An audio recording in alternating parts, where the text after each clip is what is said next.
Yo, you gonna stay up for this video or not, bro? Or not? Or yeah? What's going on, people? NG is back again for another video. And I'm currently rendering one right now, which goes to show you how bored I am. I know people like to say, why are you telling people exactly what you're doing? You're breaking the illusion of the video if somebody wants to watch it a year from now. Hey man, that's just how I roll. I've been on YouTube for more than 10 years and I think y'all know what you're getting at this point. Right? No? Whatever. And so while I was waiting for this video to render, I was going through Facebook. And Facebook has this really awesome feature called On This Day, which is essentially time hop but built into Facebook, so it's a little bit more convenient.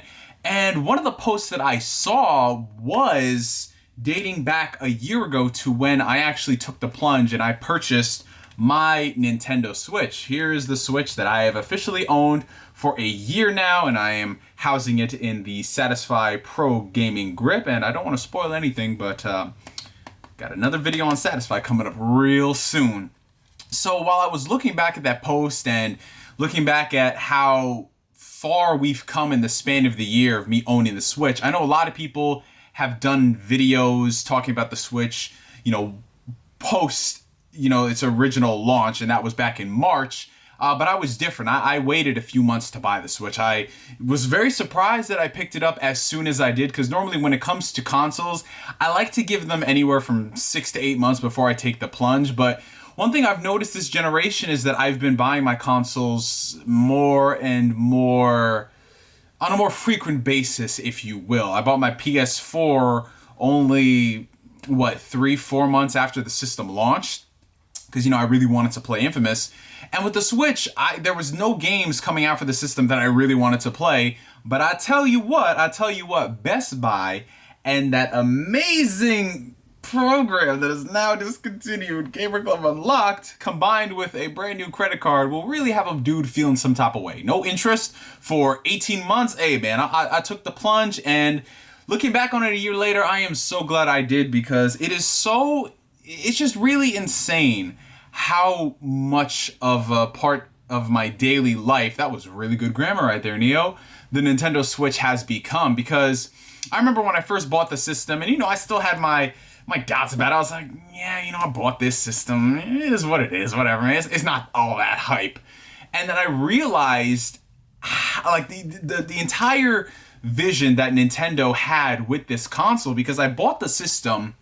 And after I was finished installing all the updates and downloading games and such, I looked at the clock and I had to go in for my shift at work. And, I just booted up Legend of Zelda Breath of the Wild. And so I was like, man, this really sucks, because I'm getting into this game. I really want to play it, and now I have to wait till I get home. No, I don't. I could take the Switch with me and play it when I'm on break at work. And that's what I did on that day at work. And it was just a surreal and phenomenal experience. And ever since then, I've done so much more gaming now thanks to the Nintendo Switch, because it's gotten me to game in situations where I normally wouldn't. Like, I know when people talk about the Switch and how its portable nature is one of its biggest selling points, it honestly is, because when you're in situations where you could, hypothetically speaking, be on your phone and browse Facebook aimlessly and cycle through the same apps over and over and over again, you could whip out the Switch and actually get progress in a AAA game. And that was just incredible for me, because, as a person who was a really big fan of the PlayStation Vita, I love the Vita, I rep it to this day. I think that the Vita should have been a bigger success than it was had Sony not sabotaged it, but that's a different video for a different day if you guys want to hear me talk about that. The personal thoughts from a Vita owner, not someone from the outside looking in. Let me know down below in the comment section. There was just always something about the Vita that, it was almost there as far as console quality gaming on the go, but it just wasn't. It was the same problem for the PSP. It was almost there, but it was held back by a couple of things. The PSP didn't have 2 analog sticks, right? So that was kind of a hindrance when you were playing some of these games. Fast forward to the Vita, it had almost all the things you would need, except it didn't have the software lineup. Like, we had great games like Killzone, but those games were so few and far between, and the Vita was basically relegated to become a Japanese RPG / light novel / just random indie game ports here and there type machine. But with the Switch, we have seen it do so much more in just the span of a year than the Vita had ever done in its entire lifespan, which is insane, man. I know we keep bringing up over and over again the fact that we can play games like Skyrim and Doom and Wolfenstein 2, and my video just got done rendering, so I'm going to upload that shortly. Oh, man, I love Final Cut Pro, by the way. You know, I know a lot of people are not the biggest fan of Apple, and I'm honestly not as far as their phones go, but there's just something about using Macs, man. Like, I'm Windows all the way, but Macs, just very convenient. Yeah, just those console quality games and being able to play them, it's mind-boggling. And again, I know it's something that the detractors and the haters will say. They're like, well, you know, they're not the best versions of the game. And yes, I understand that. But when I'm playing a game like Wolfenstein 2, when I'm on the train going into the city, I don't really care if it's running at 1080p, 60 frames per second. Would I have preferred the Switch to be a little bit more powerful so it has a more stable frame rate? Yes, I would have. But as it stands, playing those games is just a surreal experience that if you were to tell me 10 years ago that we'd be able to do that, I wouldn't believe you. And that's one of the reasons why I really cannot knock the Switch on a lot of accounts, because the Switch fulfills that and it does it very well. Like, my biggest detractions that I have for the Switch owning it for a year is that it's a system made by Nintendo, and you guys know where I'm going for this. The online is still not up to par. The fact that you have to pay for this service and you still don't have basic features is a problem, but I've done tons of videos on that in the past. But when you strip away Nintendo being Nintendo, you've still got a lot of good stuff going on the Switch, and the game support is just astronomical at this point. We're seeing games coming out left and right out of the woodwork that, if you are a fan of gaming, I don't see how you can't own a Nintendo Switch and, you know, knock it for its library, because it's getting a lot of games. Sure, they're late ports, if you will, but the fact that we're playing some of these games that are on PS4, X1, and PC, and they're running the same on the Switch, that is great. And indie games in general, like, I've played so much more of the indie community on my Switch, you know, games like Hollow Knight, and I finally, you know, checked out Undertale. I'm just going through my library right now, you know, like games like Child of Light that I loved and I played on the PS4, I rebought it on the Switch, you know, because I wanted to support the developer, in addition to the fact that, hey, it's a great game. Like games like Undertale, which I never really got the hype, but now I'm playing that game and I love it. You know, things that aren't indies, such as Okami HD, playing through that again. Okami is one of my favorite games of all time. Bought it on the PS2, bought it on the Wii, bought it on the PS3, bought it on the PS4, and now I bought it on the Switch. Okay, I probably shouldn't have bought a game 5 times, but Okami is that good, and best believe if they ever put out the Jet Set Radio games. Like Naruto Shippuden Ultimate Ninja Storm Trilogy is on the Switch, and can we just talk about that for a second? The fact that the Naruto games, some of the most beautiful games of last generation, are running on the Switch with no compromises. In some cases, they run better than the PS3 360 counterparts. That is just sheer brilliance, man. And now we have, because of the support of, you know, these games selling on Switch, we have games like Dragon Ball FighterZ on the Switch. We have, you know, the Blaze Blue or BlazBlue if you're Broken Games HD, Broken Phonics HD. We have those games on the Switch. And it's great. You know, yeah, they're not the best versions of it. FighterZ is still running at a competent 1080p 60. Is it 1080p 60? No. I think it's 60 frames and it's probably like 900p or 720p. It's 720p 60. All right. So I corrected myself right there. But still, for a game like that to run 60 frames, downgraded visuals, if you will, is phenomenal, because you could take the Switch with you anywhere and play it with your friends. And I know I'm sounding like a spokesperson right now, but it is so freaking true, man. And that's why I love the Switch to this day. And I love that I'm able to play these games, man. You know, games like Octopath Traveler, which I know is kind of divisive in the community. Some people love it, some people hate it. You know, games like Xenoblade, which, you know, man, you know, this game right here, for all of its faults, I can't hate it because I love it too much. And the music in this, no. The music in this, fuck the music in this.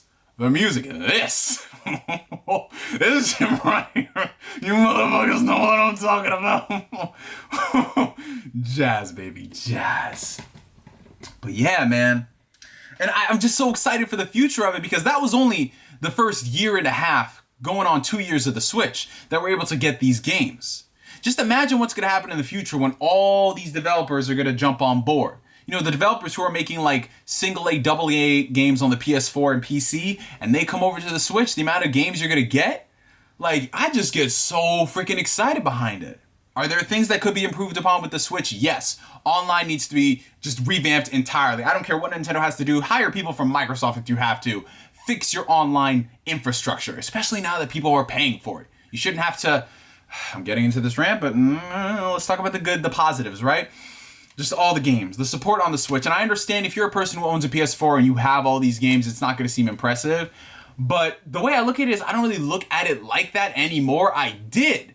But now that I own the system, I'm just like, okay, I can cycle between Breath of the Wild and then Skyrim and then Undertale and then all these games. And then soon we're going to have things like Dragon Quest XI on the Switch. And who knows, we might get a Kingdom Hearts port at some point. Like, yo.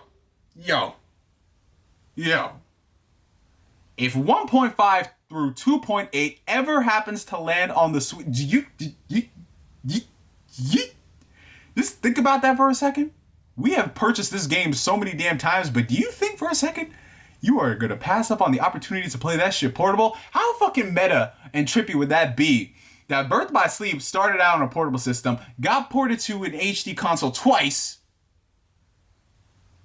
and imagine it ends up on another portable system on the competition on a Nintendo platform. Yo, that would be the craziest thing in the world, but I'm here for it, man. Just give me all the Kingdom Hearts games. You ain't never going to see me. You ain't never going to see me at all. I don't care to talk about proper etiquette when you're going out to eat with people. I'm about to be sitting there playing fucking Kingdom Hearts in between my reps at the gym. Not in between the reps, that'd be stupid. But in between my sets, I'm about to be playing some damn Kingdom Hearts right there, man. I don't even give a fuck. Some people call that shit stupid. This is why y'all can't get laid. But man, first off, anybody who say nerds can't get laid, I'm just saying nerds be fucking more than anybody. Anyways, just go to a convention and just go to the rave and the after party. I'll see. Anyways, yeah, man, it's been a year owning the Switch. I love the console. I can't wait to see what the future holds. I can't wait to see if they come out with a new remodel, like a new revision, a more powerful Switch. I will be there for that day one. And yeah, post down below in the comment section some of your favorite memories with the Switch. Are you guys in a similar situation to me where you were just like, man, fuck the Switch, it's just another weird-ass Nintendo system. Like, I can't stand it when they do that. What happened to traditional stuff? And then did you buy a system and you're just like, oh, okay, it's got an eye. And then you start buying all these games. Like, I own like a shit ton of games for the Switch and it's just not gonna stop. It's not gonna stop. Like, I just bought Dragon Quest XI on the PS4, right? But the second that thing comes out on the Switch, I'm about to be like, here you go. Here's my credit card right there. Here's my credit card. No, not even my credit card. Here's my debit card. Cash money right there, man. Don't gotta worry about paying shit off. Yeah. I'm being really stupid. I should probably go ahead and upload this video. Anyways, from me for now, my name is NeoGameSpark signing out. Like always, catch you guys later. Peace.